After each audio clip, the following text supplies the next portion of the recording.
我们时常仰望天空，看日月星斗，赞叹着星空的浩渺，却不知海底世界也是五彩斑斓的。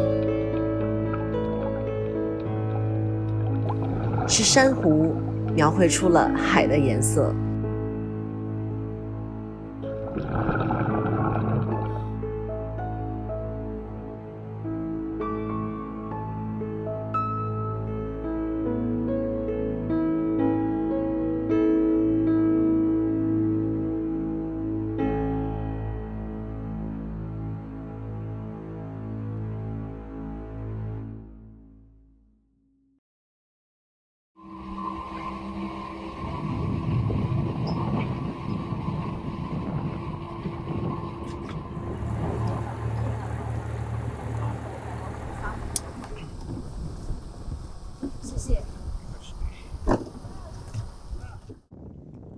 以前总是觉得自己只是一个访客，只是去看一看水下美景就好了。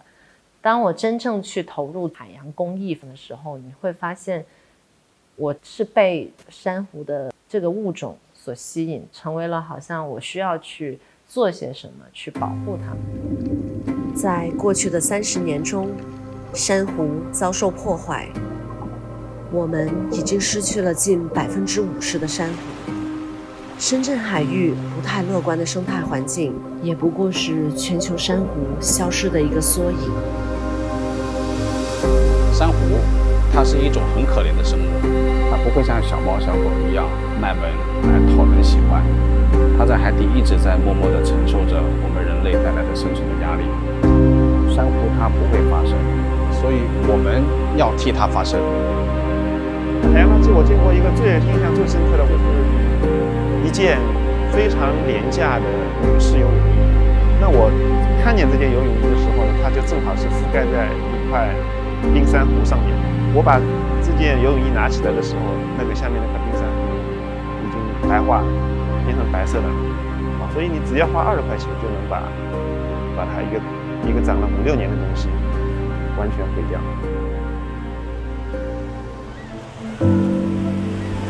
没有健康的珊瑚，就没有健康的海洋。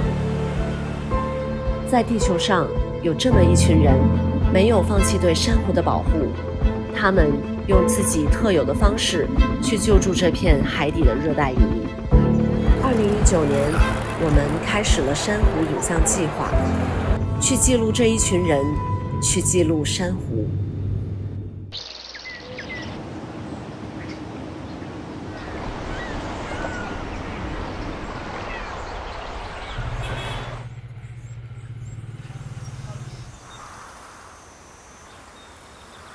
Hello. I'm Dada. Dada, I'm Jojo. Nice to meet you. Yes, what can I do for you?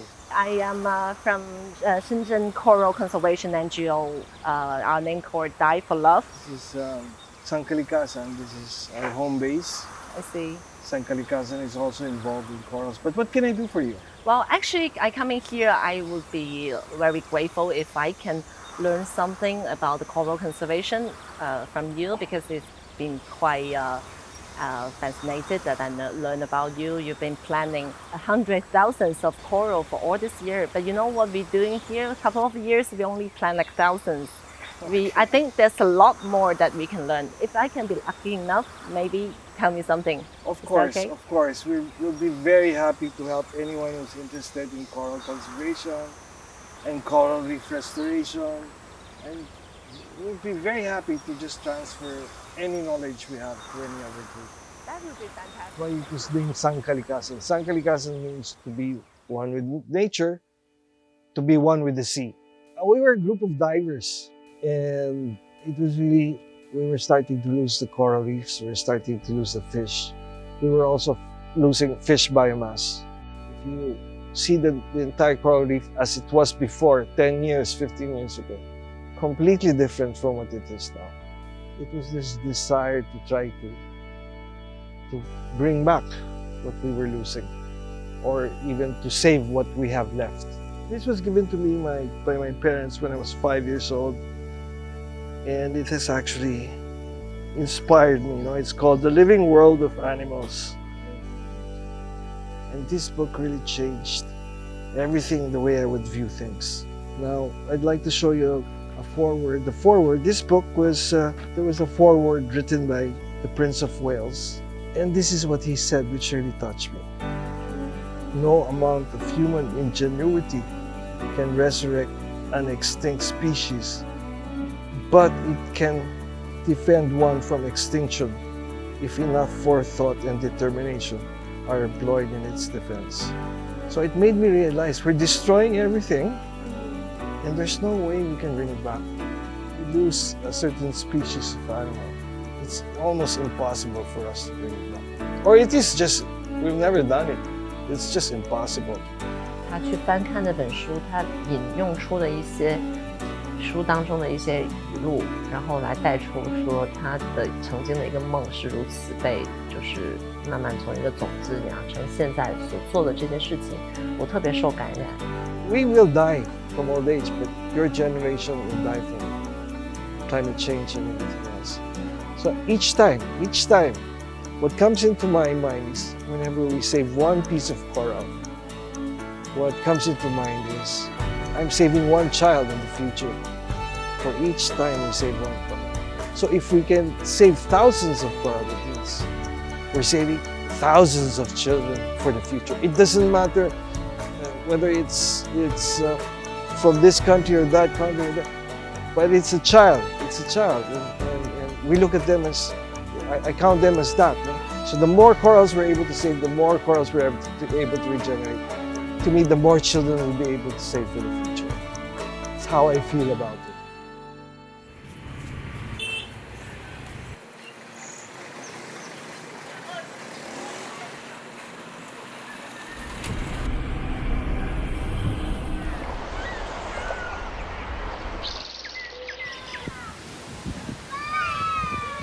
And now I'd like to show you how we did the coral restoration. This is very basic, very simple. We try to simplify it so that everybody can understand and can actually do it. Yes, I can see a lot of. This is actually dead corals, but it's just for Yes. demonstration. Yes. Okay. 第一，首先就是选取残枝。那如何去区分一个有用的残枝？就是我们要去观察这个残枝上头是否还有生命这种迹象，其实它还是不是一个活的、健康的。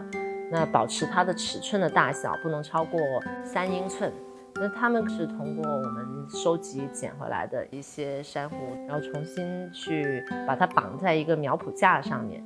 那通过像这个铁丝把它固定起来，几个月时间过完之后呢，它们成型了之后，就会把这种珊瑚的残枝已经成型的，然后回拨到自然礁石上面。那自然礁石我们就要用这种钉子和这个绑扎带、防氧树脂来包裹这个固定点，然后就可以使到这边这些珊瑚自然成礁了。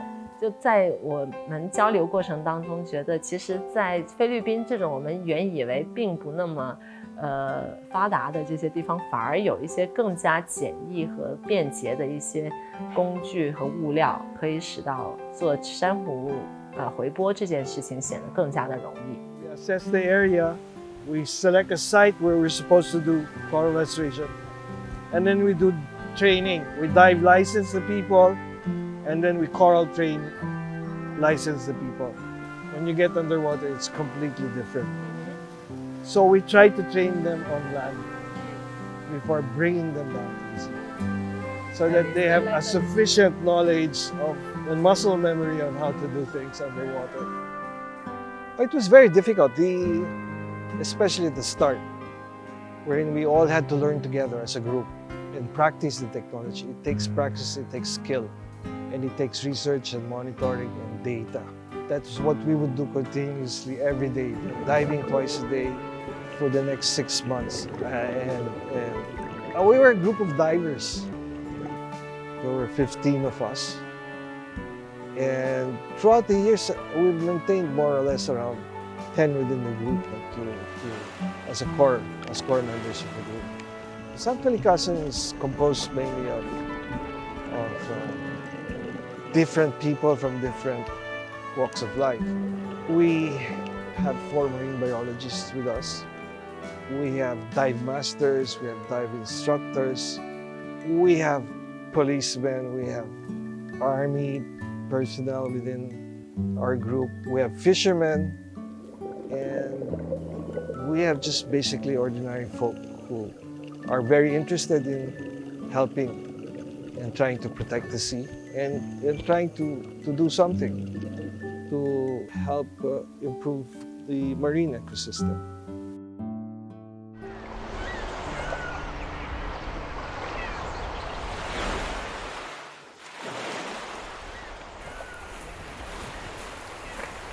Everything checked?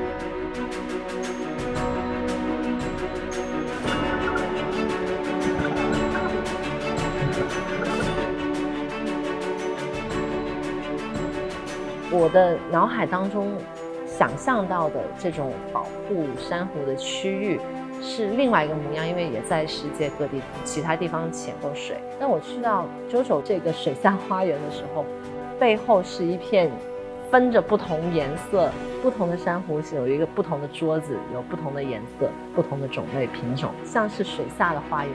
通过那么多年的一些保护去维护它，然后使到这一片花园成长成这么美好的样子。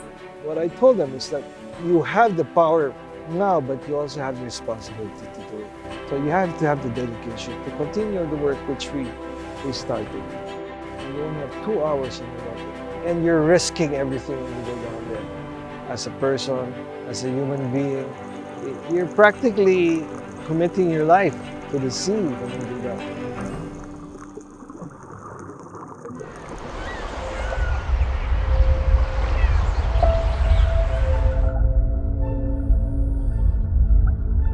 种完珊瑚之后，JoJo带我去了一处特别的海域，那里是他们较早的一个珊瑚回波点，但由于大量的污水排放，让海里的珊瑚陆续死去，他们不得不放弃那个回波点。他们底下的这个沙子，把大部分的这些珊瑚礁都已经埋在下面，底下是死气沉沉。然后很多珊瑚上头都已经有很多的这种沉积物，还有一些藻类在。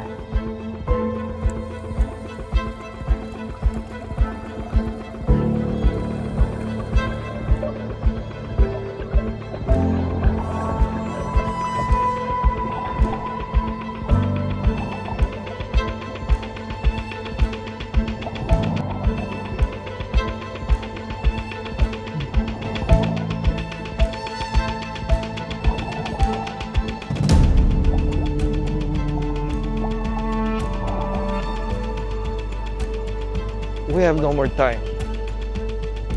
We have no more time. We are working on hope. And there might not be anything left anymore, but we are doing as much as we can. Let us not let these seemingly insurmountable environmental problems bring us into despair. Let us give this generation a reason to fight and live for. Let us let them see us as a light of hope.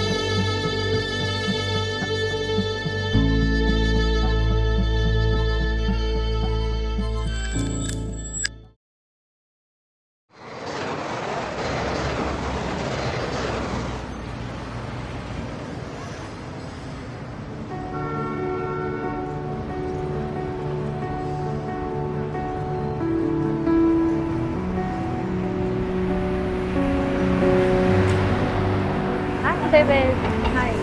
Hi, Dada. I think it's more that we can learn from Hong Kong, the Coral Conservation Organization, that we can have much more similar background that we can learn from. Sure. So this time that my purpose is just come here to visit you. Then I want to know more about what you're doing, and also I would like to know the status of the corals and how it is look like in the Hong Kong Sea. Sure. Yeah. Well, we'll take a look at the corals tomorrow. Sure. But while you're here in the lab, we can show you what we are keeping here at Hong Kong U. It's been a wonderful place for my research because here you have a remarkable diversity of corals. We have about 90 species, which is more species of coral than you can find in the Caribbean Sea.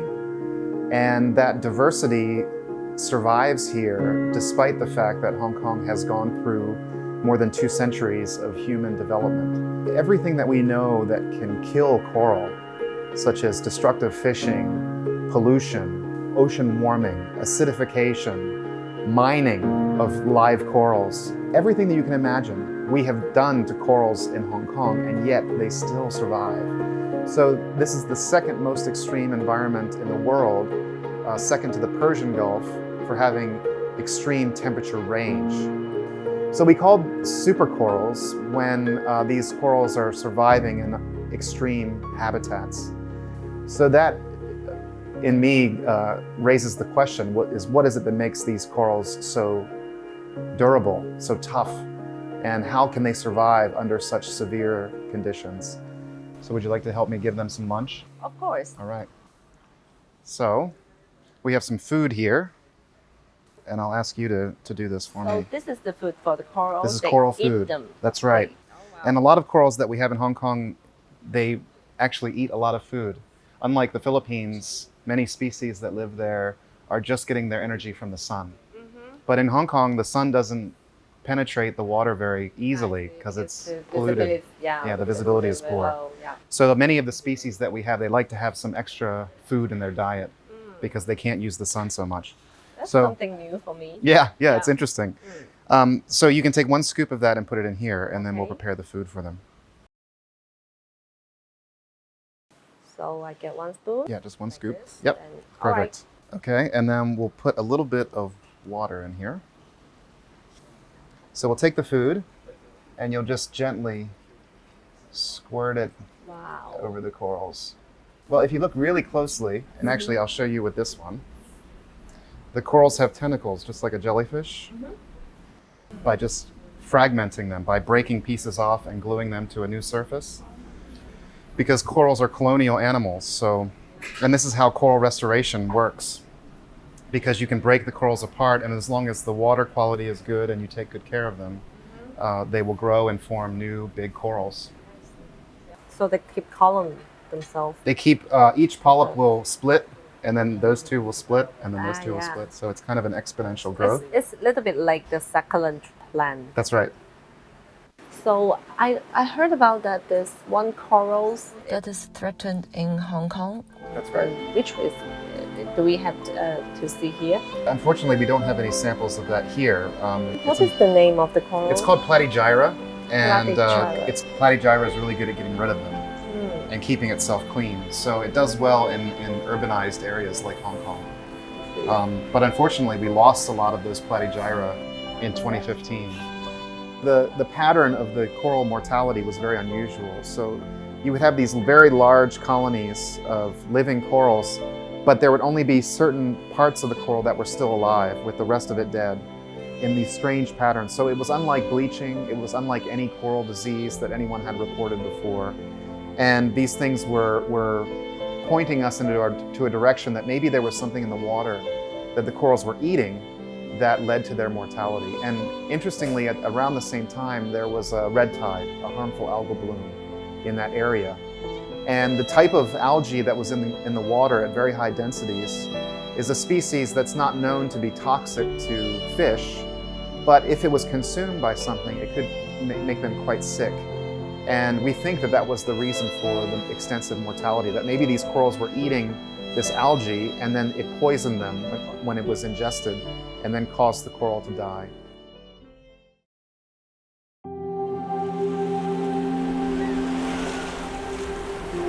So this place is really special because it has protection from our Agriculture, Fisheries and Conservation Department, which we call AFCD. And AFCD works with local fishermen to have an agreement and understanding that there's important scientific work happening at the site, and therefore it needs to be protected a little bit more. So we work with the government officers to patrol the site and make sure that the corals are safe and happy. 香港嘅海岸公園同埋海岸保護區最主要嘅管理同埋執法工作咧，係由我哋漁護署去負責嘅。而漁護署最主要係按照香港特別行政區第476章海岸公園條例去達成4個主要目的嘅。咁分別咧係有保育啦、教育啦、科研啦同埋康樂嘅。我哋漁護署用乜嘢措施去到管理海岸公園咧？咁其實咧就以下幾個嘅，就係分區管理制度。咁其實每一個海岸公園咧都有佢自己嘅分區管理計劃嘅。咁就海下灣為例啦，其實我哋呢度咧會有一啲機動船隻禁區同埋船內引擎船隻禁區，去到保護翻我哋沿海沿岸嘅一啲石珊瑚嘅群落嘅。咁另外咧，我哋亦都有啲黃埔啦，去到跨住一啲沙地嘅。咁其實嗰啲區域咧就叫做定泊區。咁咧就係可以俾啲船隻大型啲嘅船隻咧，係喺嗰度去拋錨嘅。咁喺海岸公園裏面咧，其實捕魚活動咧都係嚴格去到管制嘅。但係署方咧就可以酌情地去向一啲真正嘅漁民，或者通常居於有關海岸公園附近嘅人士咧，去批發一啲叫做海岸公園捕魚嘅許可證。你可以見到喺我哋每一個海岸公園或者海岸保護區裏面咧，都有大大小小唔同嘅設施擺咗喺度嘅。咁當中包括有啲地圖啦，一啲管理嘅計劃嘅圖啦，有啲係警示牌啊等等嘅。咁咧希望啲人入嚟海岸公園玩嘅時候咧，佢亦都可以明白佢有乜嘢要遵守嘅。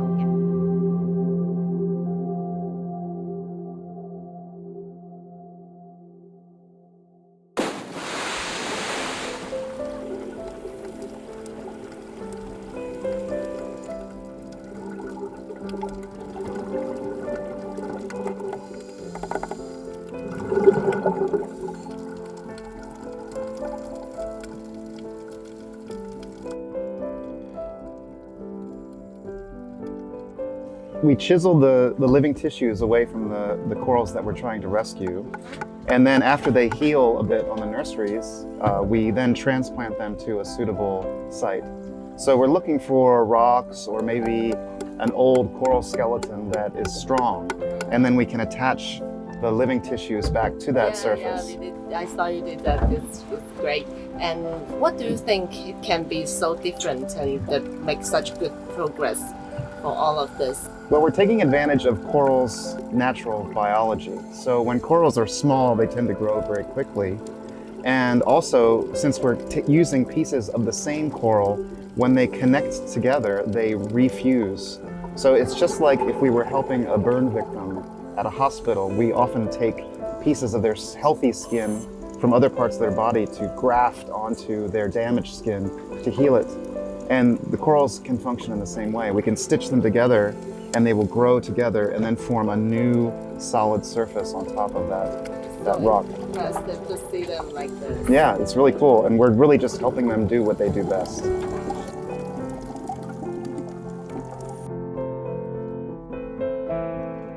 At one location during the course of our work with the government, all of the hard bottom on the seafloor where we would attach corals disappeared through bioerosion, and it was covered by sand. What are you gonna do with the sandy bottom? Because I think it's gonna be hard that the coral could be planted there. Sand is really hard on corals because it's abrasive, and in a storm it will kill the coral tissue. So the idea that we had was, well, let's do some designing of some complex tiles that we could put at the site, just like you would put tile on your bathroom floor. And if we put enough of these tiles, we can cover an area with a hard surface that we can then attach the corals to. Well, first, 3D structures are really important in the ocean because they provide habitat for other organisms. With the advances in 3D printing technologies, it's now possible to print things that are really complex in structure, and that facilitates all of the other life forms that might be attracted to the site. So we thought, why not try to create tiles, but instead of just flat tiles, something that's really complex and very easy for us to attach the corals to.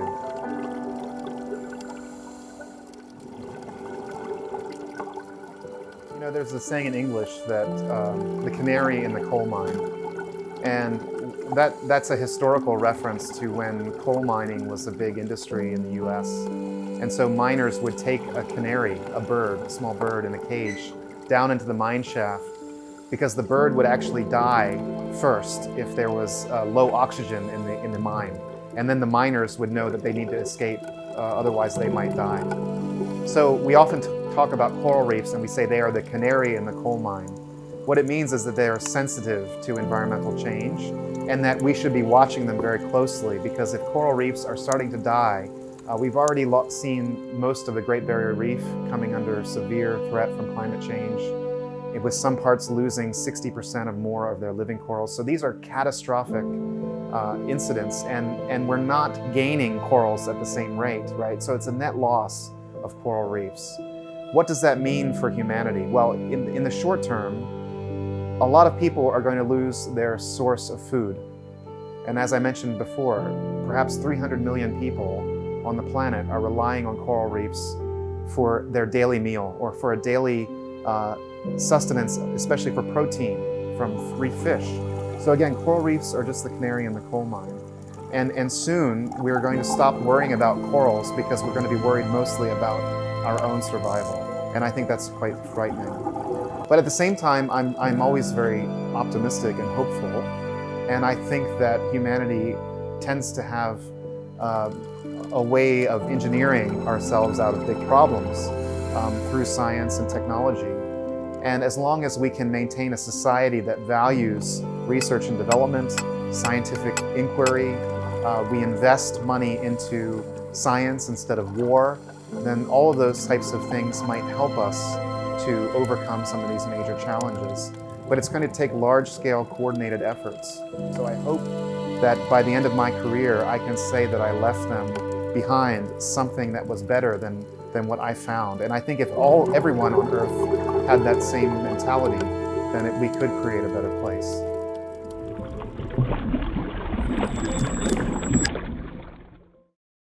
本台消息，据国家气候中心监测数据显示，今年预计登陆或严重影响广东的台风有4至5个。目前，深圳正式进入台风多发季节。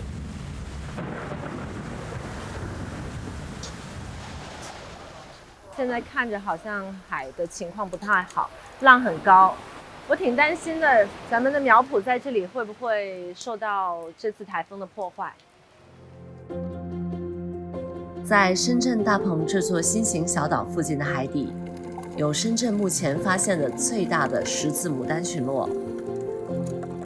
这片海域有我们种下的5871株珊瑚，也有很多我们的小萌宠。这只小丑鱼躲在我们苗圃架旁的海葵中，而这个管道已经是这个小家伙的家了。它叫跳岩尾，因为喜欢钻洞，总躲在这里。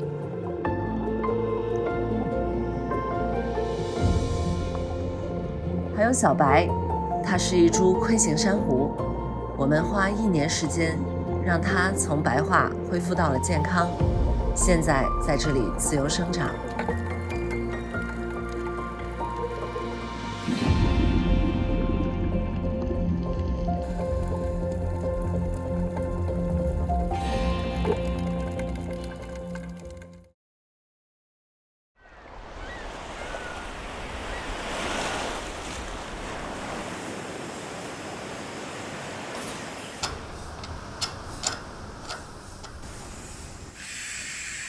现在台风过后，对那个珊瑚会有影响吗？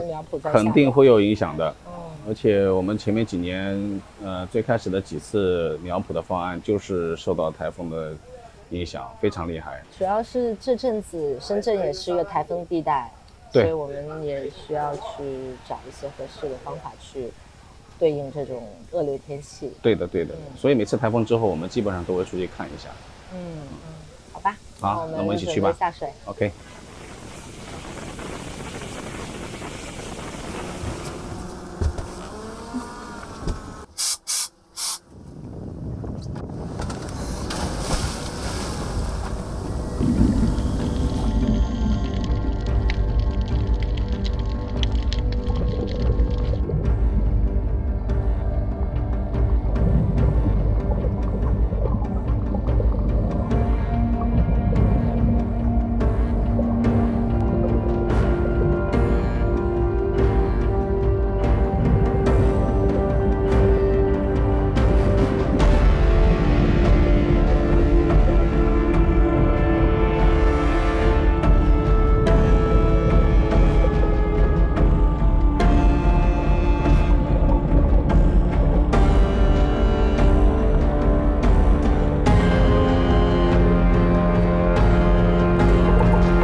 次下去有没有看到那个苗圃上面很多那些鱼在啄那些就是藻类？当我们下去的时候，我发现了有鱼，还是大鱼，应该是一个龙趸的一种物种。而这个龙趸，我好像平常不是一个正常的一个自然物种吧？对，那种其实不是正常的龙趸，它是用老虎斑和龙趸杂交的，叫珍珠龙趸。珍珠龙趸。对，它是整个珊瑚礁生态链里面应该是属于顶层这个生物种类，所以它在的地方基本上这些鱼类就会少很多，就会被他们所食用了。对，那个应该是前几天的时候有人放生的那些人所放的龙趸。为什么没有人去阻止这些侵略物种来到这片海域呢？这个问题讲起来很复杂，我相信在其他海域都一样，就是到底什么样的生物是应该去放生到它的位置去的。确实，不应该因为曾经残害或者伤害了这个自然环境才想到要回馈一些什么，而是应该从开始就不要去伤害我们的大海。对。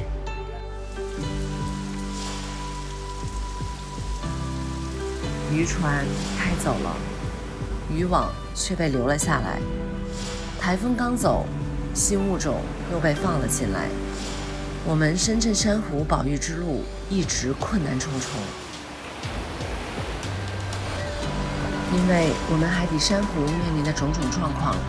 亲爱的负责人带着我们的疑问走向了第3届中国海洋公益论坛。非常感谢大家来到珊瑚礁福论坛。我们这一次来参加论坛呢，是带着海底废弃渔网，以及我们所面临的乱放生所导致的外来物种入侵的这些问题，到了三亚。那么在这几天的探讨过程里面，大家都在开始把目光关注到社区，也提出了关于社区的公益自然保护地的这么一个概念。我们觉得，如果真的能够把这个概念里面所包含的这些元素落实下去的话，那我们所面临的问题也许可以得到解决。就是我们之前通过这个免维护的水下摄像做这个海洋牧场的观测，我觉得可以把这项技术和你们这个珊瑚礁的这个保护结合起来。特别是针对你们刚才提到这个，在这个珊瑚礁区域有这个垃圾渔网，还有甚至一些入侵物种，通过我们这个免维护的水下摄像，可以24小时长期的观测这个水下的一些影像。我们非常希望用这种方式来解决我们潜水员在水下滞留的时间不够多的这个问题，因为毕竟我们不是海洋生物，我们不管你带这个气的气压多大，气瓶有多大，你最后都得上来。所以我们用这种方式来监测的话呢，看是不是能够对于这种渔网的产生、缠绕、外来物种的这种入侵的这些问题，给予最及时的一个反应。目前的这个社会状况之下呢，公众其实对于海洋的了解并不是那么完全，真正能够像潜水员下去一样设身处地、实地的感知海洋的群体始终有限。那么大家大量看到的很多的海洋类的纪录片，是从表现海洋美好的一面来出发的，往往在这个时候会给公众一个误解，就觉得海洋的生态蛮好，所以他们对于海洋的这种态度会没有那么大的责任感。但实际上海洋已经不是我们想象的那个样子了。我们在海底的这个实时监控仪，除了它在帮我们做海底珊瑚礁生态的实时监控之外，我更觉得应该把这些内容实时分享到来到大鹏旅游的这些游客们，使得他们明白自己即将接触的这个海洋真正的是一个什么样的状态。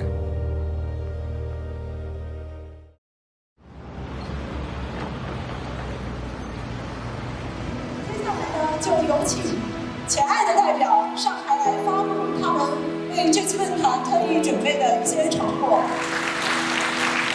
我们这一次做了一个叫全球呼叫者地图，那么把这些所已经找到的机构，通通以地图的方式放了上来。另外呢，我们在这个上面集中想体现的是目前有的，比如说珊瑚覆盖率，它在当地的优势的品种，以及它所今后普查的这个时间，使得更多能够下海的人可以参与进来。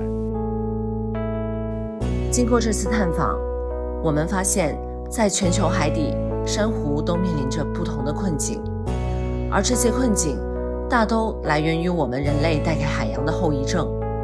如果持续发展下去，珊瑚可能会在2050年彻底从地球上消失。为了阻止这一势头，一批批珊瑚保育者在全球海底日复一日的下潜，他们在用自己的行动为珊瑚发声。没有侵袭破坏，可以自由生长的海洋，才是珊瑚天堂。